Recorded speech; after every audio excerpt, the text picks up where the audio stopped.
И пред и по постите да се однесуваме одговорно, а умерената и разновидна исхрана да ни биде начин на живење, апелираат лекарите. 7-неделниот пост завршува на полноќ, во првите денови изборот на намирници кои ќе се конзумираат е многу важен. Мрсната храна и пријадувањето може да предизвика сериозни последици по здравјето, велат докторите. Да внимаваат во однос на начинот на внесување на храна, бидејќи долг е периодот, овие се најголеми пости и огромен број од моите пациенти од христијаните постат. Сега да се внимава, од утре се почнува веќе со внесување на храна.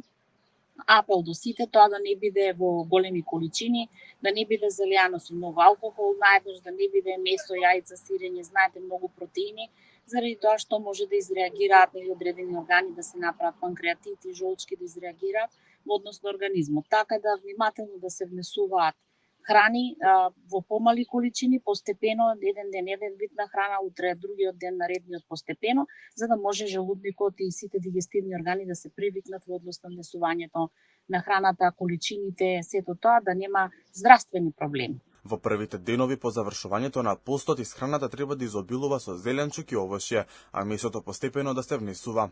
Особено треба да се внимава со јајцата кои се символ на Великден. Почесто да се јаде неколку пати, во помали количини, не големи количини на јајца, меса, мрсно. Значи сето тоа сега му треба време на организмот, како што се припремаат за постите, така сега да се припреми секој еден граѓанин кој што постел, постепено да внесува и храна.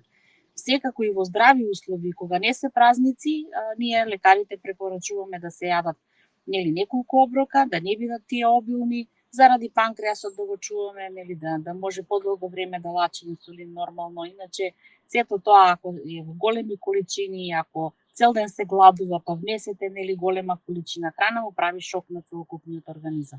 Великденскиот пост трае 48 дена и е најстрога форма на постење. Освен воздржувањето од мрсна храна и алкохол, има и други елементи, а тоа е воздржување од лоши дела и зборови.